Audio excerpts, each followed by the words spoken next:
दोस्तों नमस्कार, स्वागत, अभिनंदन। भारतीय संविधान एवं राज्य व्यवस्था के बारे में पढ़ रहे हैं। हम पढ़ रहे हैं राष्ट्रीय आपातकाल, और राष्ट्रीय आपातकाल का उल्लेख भारतीय संविधान के अनुच्छेद 352 में किया गया है। राष्ट्रीय आपातकाल संपूर्ण देश या देश के किसी भाग में लगाया जा सकता है, लेकिन परिस्थिति ये हो कि या तो युद्ध हो, या बाह्य आक्रमण हो, या आंतरिक अशांति हो। इन तीनों में से अगर एक भी परिस्थिति हो तो राष्ट्रीय आपातकाल लगाया जा सकता है। 44वें संविधान संशोधन के माध्यम से 1978 में आंतरिक अशांति नामक स्थान पर सशस्त्र विद्रोह नामक शब्द को जोड़ा गया था। अब आंतरिक अशांति के आधार पर जो शब्द था उसको हटाकर सशस्त्र विद्रोह नामक शब्द को जोड़ा गया है। कहने का तात्पर्य यह है कि अगर देश में युद्ध हो, बाह्य आक्रमण हो और सशस्त्र विद्रोह हो, इन तीनों में एक भी अगर कोई परिस्थिति हो तो राष्ट्रीय आपातकाल लगाया जा सकता है।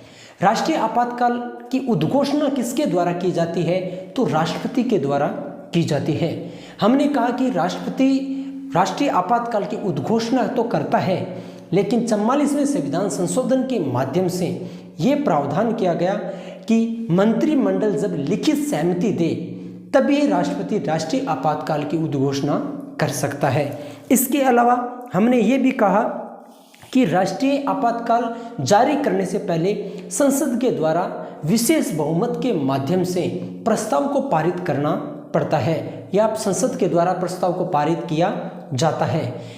अब ये जो चर्चा है ये हमने पिछली क्लास में की थी। अब हम चर्चा करेंगे कि राष्ट्रीय आपातकाल कितने समय के लिए लगाया जा सकता है। क्या राष्ट्रीय आपातकाल को 1 माह, 2 माह, 3 माह, 4 माह या 6 माह या 1 साल, 2 साल, 5 साल, 10 साल, कितने समय तक राष्ट्रीय आपातकाल को लगाया जा सकता है? आज हम चर्चा करेंगे राष्ट्रीय आपातकाल की अवधि के बारे में। राष्ट्रीय आपातकाल के बारे में भी हमने पिछली क्लास में विस्तारपूर्वक चर्चा की है। कुछ जो बाकी जो बचा है इसको हम इस क्लास में पढ़ेंगे, जो राष्ट्रीय आपातकाल का भाग 2 है।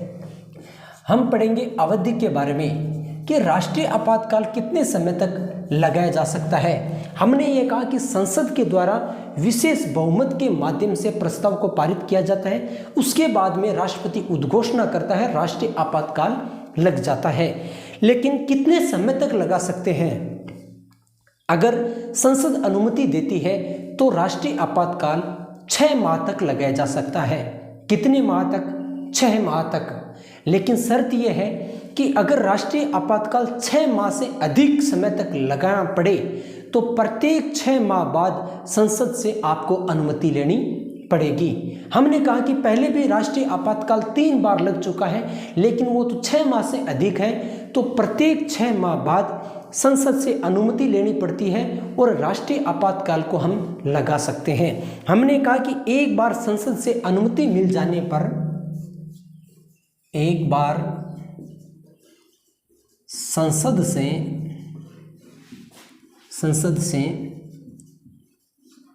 अनुमति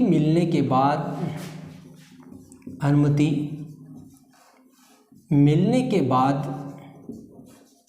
राष्ट्रीय आपातकाल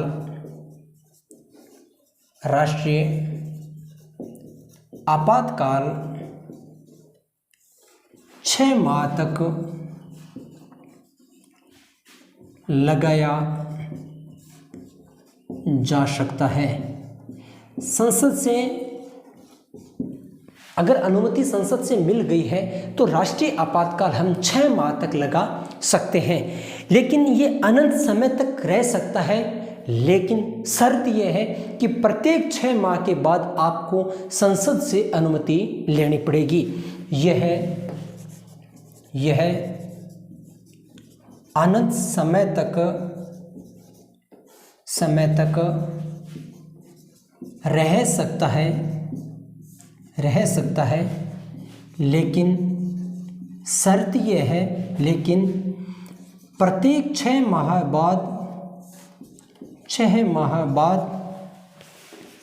बाद संसद से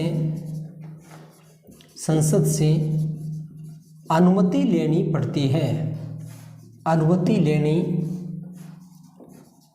पड़ती है। ये विशेष बात यह है, काफ़ी बार ऐसे प्रश्न पूछा जा सकता है कि राष्ट्रीय आपातकाल को कितने समय तक लगा सकते हैं। संसद से अगर अनुमति मिल गई तो आप 6 माह तक लगा सकते हैं, लेकिन आपने कहा कि राष्ट्रीय आपातकाल कई जगह 3 साल, 5 साल, 10 साल, कितने भी समय तक लगा सकते हैं, लेकिन प्रत्येक 6 माह बाद आपसे संसद से अनुमति लेनी पड़ती है। और संसद का मतलब यह है कि लोकसभा, राज्यसभा और राष्ट्रपति। संसद का मतलब है कि लोकसभा से और राज्यसभा से आपको अनुमति लेनी पड़ती है। अब हम बातचीत करेंगे कि हमारे देश में राष्ट्रीय आपातकाल 3 बार लगा था, आगे भी हो सकता है कि लग सकता है, लेकिन इसके प्रभाव क्या है, इसकी कौन सी हानियां हैं, कौन से लाभ हैं, और साथ में अगर किसी देश में या हमारे देश की बात करते हैं कि अगर भारत में राष्ट्रीय आपातकाल लगता है तो मतलब क्या क्या प्रभाव पड़ता है, हमारे ऊपर क्या प्रभाव पड़ता है, राज्य सरकारों पर ऊपर क्या प्रभाव पड़ता है, स्थानीय सरकारों पर क्या प्रभाव पड़ता है, केंद्र पर क्या प्रभाव पड़ता है, राष्ट्रपति पर क्या प्रभाव पड़ता है, संसद पर क्या प्रभाव पड़ता है, आम नागरिक पर क्या प्रभाव पड़ता है। आम नागरिक की बात करें तो उसमें विशेष जानकारी ये मिलती है कि राष्ट्रीय आपातकाल के समय किस पर क्या प्रभाव पड़ता है, इसको लेकर अब हम विस्तार पूर्वक चर्चा करेंगे। हमने कहा कि राज्य सरकार पर केंद्र का नियंत्रण हो जाता है। अगर राष्ट्रीय आपातकाल लग जाता है तो राज्य की जो सरकार होती है उस पर किसका नियंत्रण हो जाता है, केंद्र का नियंत्रण हो जाता है। पहला पॉइंट ये है प्रभाव। प्रभाव में हम चर्चा करेंगे कि राज्य सरकार पर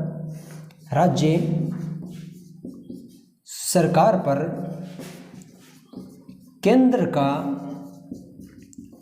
नियंत्रण हो जाता है, केंद्र का नियंत्रण हो जाता है। अगर राष्ट्रीय आपातकाल लग जाता है तो राज्य सरकार पर किसका नियंत्रण हो जाता है, केंद्र का नियंत्रण हो जाता है। इसका मतलब हुआ कि हम राजस्थान में रह गए और अगर अपनी जो वर्तमान में जो सरकार है अगर राष्ट्रीय आपातकाल लगाती है तो हमारे जो राजस्थान सरकार पर किसका नियंत्रण हो जाता है, केंद्र का नियंत्रण हो जाता है। इसी क्रम में अगर बातचीत करें कि केंद्र सरकार राज्य सरकार को दिशा निर्देश कर सकती है कि शासन का संचालन किस प्रकार करना है। बाद में शासन का जो संचालन है वो राज्य सरकार नहीं करती है, उसको दिशा निर्देश देने का काम है वो केंद्र सरकार करती है। हमने कहा कि केंद्र सरकार राज्य सरकार को दिशा निर्देश दे सकती है। दूसरा प्रभाव यह है केंद्र सरकार राज्य सरकार को दिशा निर्देश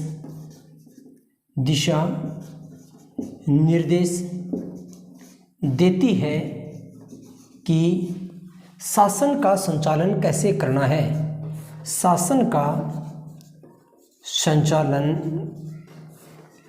कैसे करना है।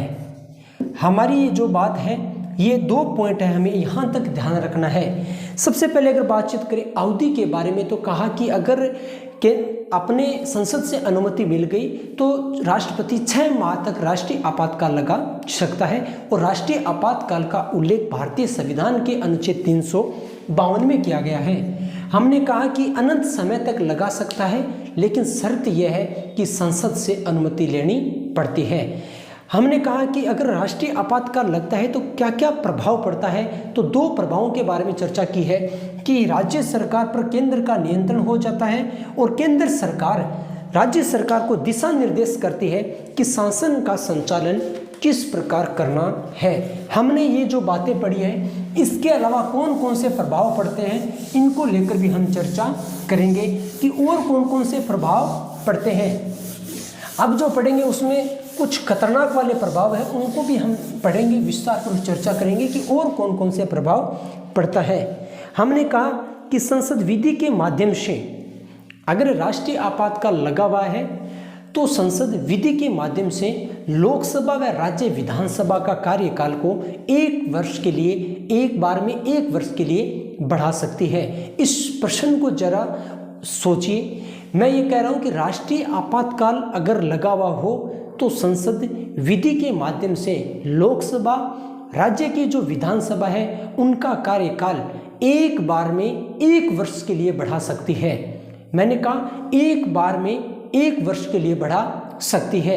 अब आपको पता है कि पीछे भी हमने 5वीं लोकसभा के बारे में जब चर्चा करते हैं तो जानकारी ये मिलती है कि 2 वर्ष का उनको जो राष्ट्रीय आपातकाल लगा हुआ, तो 2 बार एक वर्ष के लिए उनका कार्यकाल को बढ़ाया गया था। इस चीज़ को ध्यान रखना, ये काफ़ी बार प्रश्न पूछा गया है। संसद विधि के माध्यम से तीसरा प्रभाव पड़ रहे हैं, संसद विधि के माध्यम से, संसद विधि के माध्यम से लोकसभा व राज्य की विधानसभा का कार्यकाल, विधानसभा का कार्यकाल एक बार में 1 वर्ष के लिए बढ़ा सकती है, बढ़ा सकती है। संसद अगर विधि के माध्यम से लोकसभा व राज्य विधानसभा का जो कार्यकाल है वह विधि के माध्यम से एक बार में 1 वर्ष के लिए बढ़ा सकती है। अगर हम जानकारी ये मिलती है कि पीछे 2 बार 1 वर्ष के लिए कार्यकाल बढ़ाया गया था, इसका मतलब ये था, जैसे मैं ये लिख सकता हूँ कि 5वीं जो लोकसभा थी उसका कार्यकाल एक साल प्लस 1 साल 2 साल के लिए बढ़ाया गया था। लेकिन कितनी बार? एक तो ये बार और एक ये बार। ये भी लिखा गया कि संसद विधि के माध्यम से लोकसभा व राज्य की विधानसभा का कार्यकाल एक बार 1 वर्ष के लिए बढ़ा सकती है। इसी क्रम में हम बातचीत कर सकते हैं कि संसद को राज्य सूची के विषयों पर कानून बनाने का अधिकार प्राप्त हो जाता है। राष्ट्रीय आपातकाल लगा हुआ हो तो संसद राज्य सूची के विषयों पर कानून बना सकती है। इस चीज़ की जो जानकारी है वो भारतीय संविधान के अनुच्छेद 250 में मिलती है। 250 के बारे में जब अध्ययन करते हैं तो जानकारी ये मिलती है कि संसद अगर राष्ट्रीय आपातकाल लगा हुआ हो तो संसद राज्य सूची के विषयों पर भी कानून बना सकती है। हमारा चौथा प्रभाव ये है कि संसद, या हम ये सकते हैं कि केंद्र सरकार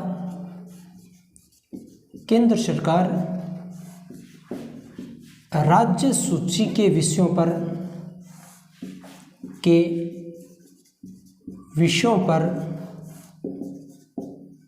कानून बना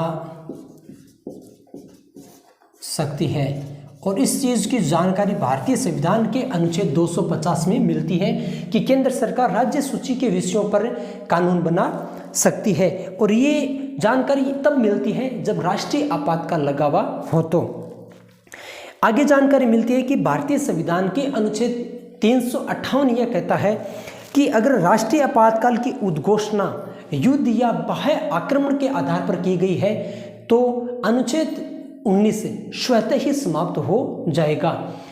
हमें यह पता है कि अगर राष्ट्रीय आपातकाल की उद्घोषणा 3 आधार पर की जाती है, एक तो युद्ध हो, बाह्य आक्रमण हो, सशस्त्र विद्रोह हो।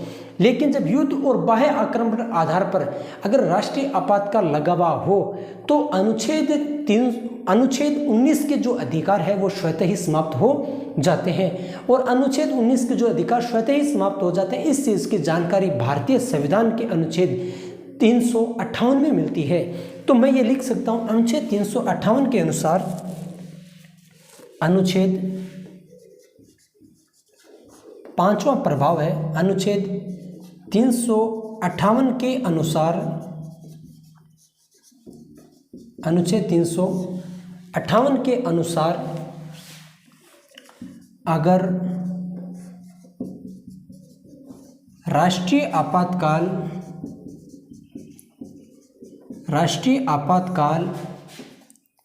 युद्ध या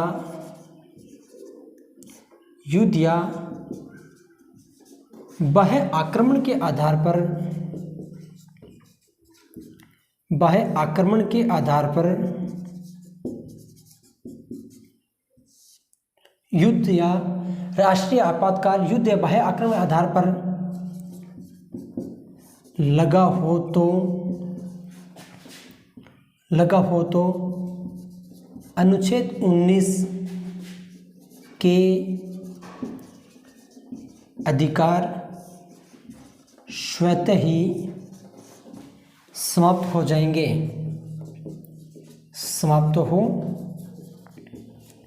जाएंगे।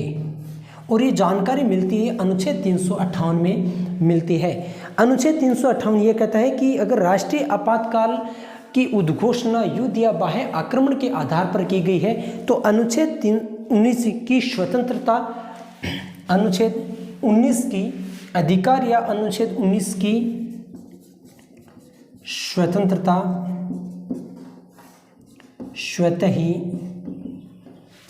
ही समाप्त हो जाती है, या इसको हम ये कह सकते हैं निलंबित हो जाती है। हमने ये पढ़ा कि अनुच्छेद 358 में जानकारी ये मिलती है कि युद्ध या बाह्य आक्रमण के आधार पर राष्ट्रीय आपातकाल लगा हो तो अनुच्छेद 19 की जो स्वतंत्रता है वो स्वतः ही समाप्त हो जाएगी। ये जो प्रभाव है ये प्रभाव पड़ता है जब राष्ट्रीय आपातकाल को लगाया जाता है। हमने ये कहा कि संसद विधि के माध्यम से लोकसभा व राज्य की विधानसभा का कार्यकाल एक वर्ष में एक बार में 1 वर्ष के लिए बढ़ा सकती है। 5वीं लोकसभा का कार्यकाल एक वर्ष के लिए 2 बार बढ़ाया गया था।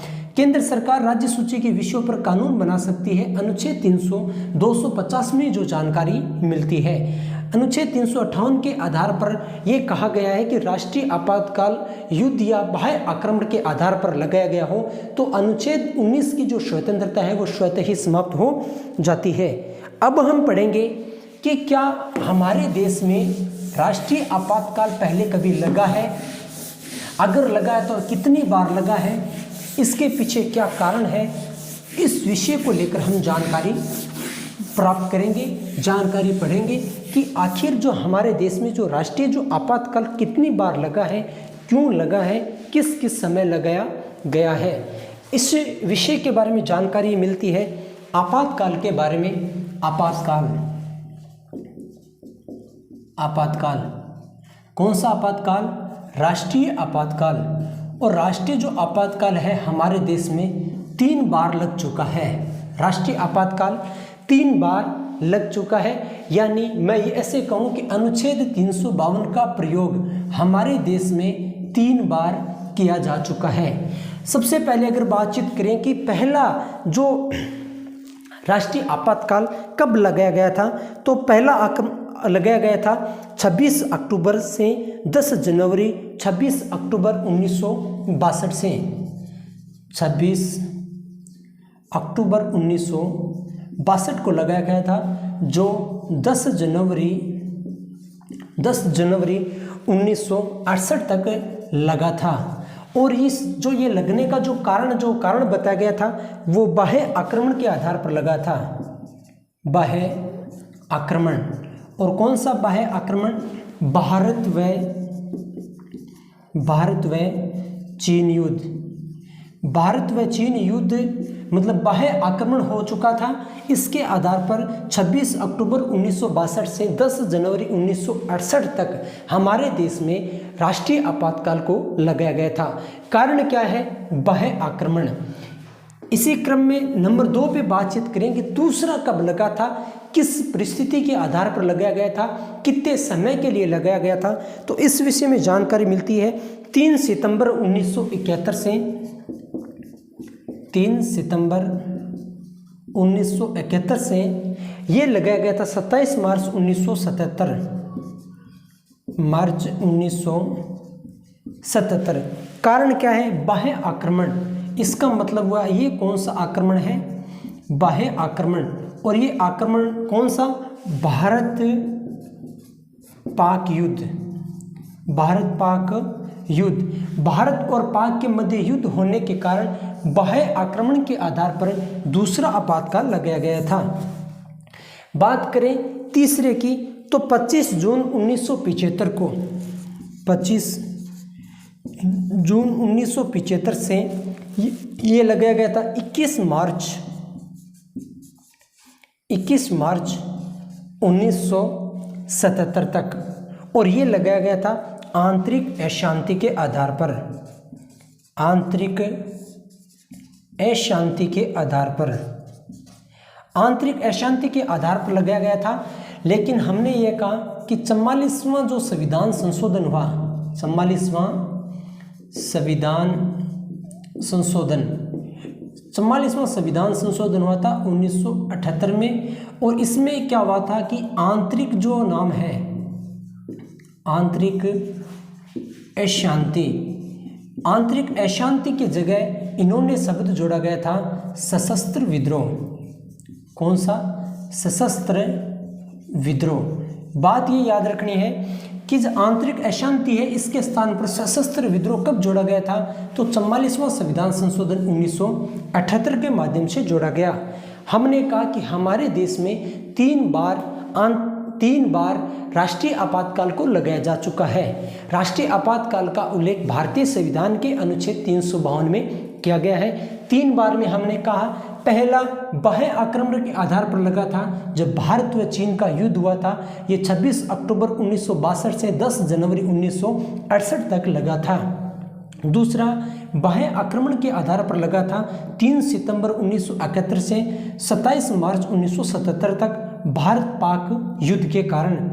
तीसरा लगा था आंतरिक अशांति के आधार पर 25 जून 1975 से 21 मार्च 1977 तक।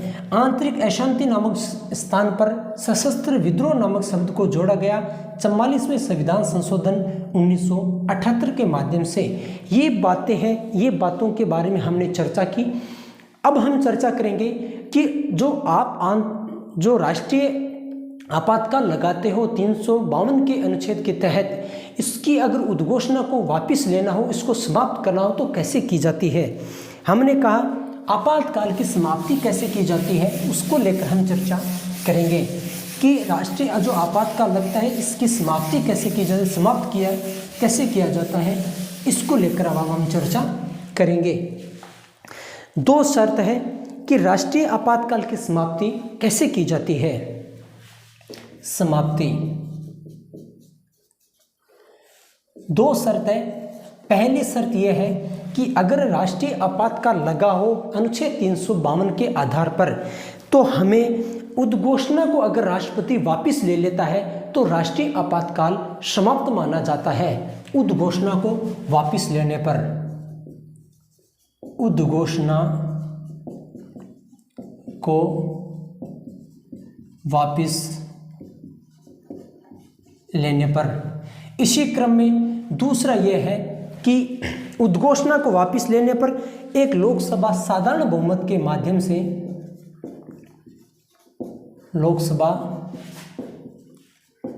साधारण बहुमत के माध्यम से प्रस्ताव पास करें। राष्ट्रीय आपातकाल अनुच्छेद 352 के तहत लग जाता है, उसको समाप्त कैसे किया जाता है? 2 तरीके हैं। एक तो उद्घोषणा राष्ट्रपति वापस ले लेता है, दूसरा यह है कि लोकसभा साधारण बहुमत के माध्यम से अगर प्रस्ताव को पारित करती है तो राष्ट्रीय आपातकाल समाप्त हो जाता है। इसी क्रम में प्रश्न ये पूछा जाता है कि लोकसभा किस बहुमत के माध्यम से प्रस्ताव को पारित करें कि राष्ट्रीय आपातकाल समाप्त माना जाता है, या समाप्त करने के लिए, तो यहाँ याद रखना है साधारण बहुमत के माध्यम से। लास्ट प्रश्न ये है मेरा कि जो राष्ट्रीय आपातकाल लग जाता है तो न्यायालय के पास में क्या शक्ति है, न्यायालय क्या कर सकता है, इसको लेकर हम चर्चा करेंगे। काफ़ी अच्छा प्रश्न है, काफ़ी एग्जाम में पूछा गया है कि इसमें राष्ट्रीय आपातकाल लग जाता है तो इसमें किसकी, न्यायपालिका की क्या भूमिका रहती है। देखो, न्यायपालिका की 2 भूमिका है। कितनी? 2। पहली भूमिका ये थी कि 38वें संविधान संशोधन 1975 के माध्यम से, 38वें संविधान संशोधन 1975 के माध्यम से ये प्रावधान किया गया कि राष्ट्रीय आपातकाल की न्यायालय समीक्षा नहीं कर सकता। 38वें संविधान संशोधन 1975 के माध्यम से यह प्रावधान किया गया कि राष्ट्रीय आपातकाल की समीक्षा न्यायालय नहीं कर सकता। लेकिन हमें याद रखना है 44वां संविधान संशोधन, क्योंकि 44वें संविधान संशोधन के माध्यम से प्रावधान ये किया गया कि राष्ट्रीय आपातकाल की न्यायालय समीक्षा कर सकता है।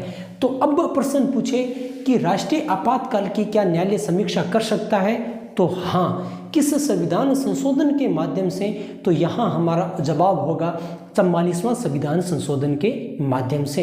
अगर पूछे कि ऐसा कौन सा संविधान संशोधन है जिसके माध्यम से प्रावधान किया गया कि राष्ट्रीय आपातकाल है, इसकी न्यायालय समीक्षा नहीं कर सकता, तो वो हो जाएगा 38वां संविधान संशोधन। न्यायालय की भूमिका क्या है? 38वां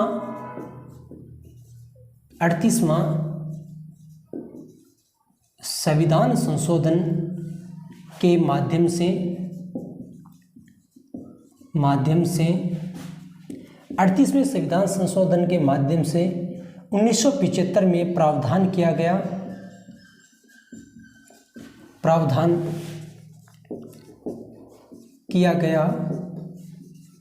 कि राष्ट्रीय आपातकाल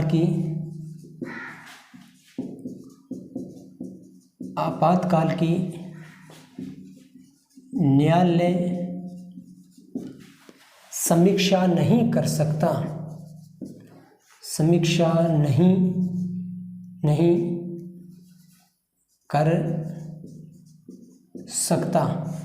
लेकिन 44वां संविधान संशोधन के माध्यम से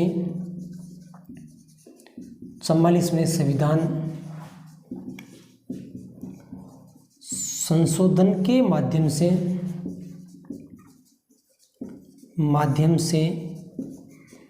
1978 में प्रावधान किया गया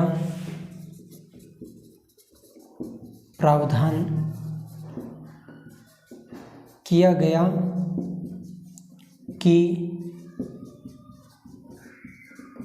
राष्ट्रीय आपातकाल की न्यायालय समीक्षा कर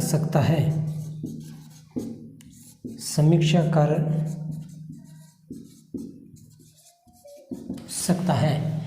हमें न्यायालय का क्या दृष्टिकोण रहता है, न्यायालय क्या कर सकता है, तो न्यायालय क्या कर सकता है, 38वें संविधान संशोधन 1975 के माध्यम से प्रावधान किया गया कि राष्ट्रीय आपातकाल की समीक्षा न्यायालय नहीं कर सकता। लेकिन 44वें संविधान संशोधन के माध्यम से ऐसा प्रावधान किया गया कि राष्ट्रीय आपातकाल की समीक्षा की जा सकती है।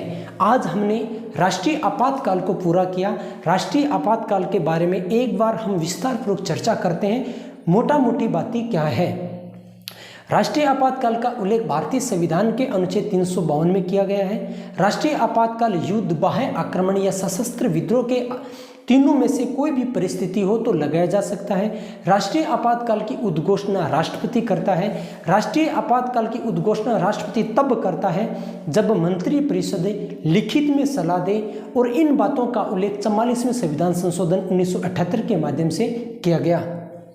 राष्ट्रीय आपातकाल 6 माह तक लगाया जा सकता है। राष्ट्रीय आपातकाल अधिक समय तक लगाया जा सकता है, लेकिन प्रत्येक 6 माह बाद संसद से आपको अनुमति लेनी पड़ती है। राष्ट्रीय आपातकाल के कारण हम संसद से जब अनुमति लेते हैं तो संसद विशेष बहुमत के माध्यम से अनुमति देता है। विशेष बहुमत का माध्यम का मतलब ये होता है कुल सदस्य संख्या का बहुमत, उपस्थित व मतदान करने वालों का 2/3 बहुमत। हमने कहा राष्ट्रीय आपातकाल जब लगता है तब काफ़ी प्रभाव पड़ता है, काफ़ी हानि होती है। हमारे अनुच्छेद 358 ये कहता है कि अनुच्छेद 19 के में जो स्वतंत्रता का जो उल्लेख किया गया है वो युद्ध या बाह्य आक्रमण के आधार पर अगर आपातकाल लगता है तो इसमें स्वतः ही समाप्त हो जाते हैं। इन समस्त बातों को लेकर हमने 2 कक्षा इस राष्ट्रीय आपातकाल में पढ़ी है, 2 कक्षाओं में पढ़ा है। अतः मैं आपसे अब निवेदन करना चाहता हूँ कि ये अगर क्लास आपको समझ में आ रही है, अच्छी लग रही है, तो वीडियो को लाइक कीजिए, सब्सक्राइब कीजिए यूट्यूब चैनल को, और आप सभी के आशीर्वाद और उत्साह को इसी प्रकार बनाए रखिए। जय हिंद, जय भारत माता। विसर्जन चारण अपनी वाणी को विराम देता है।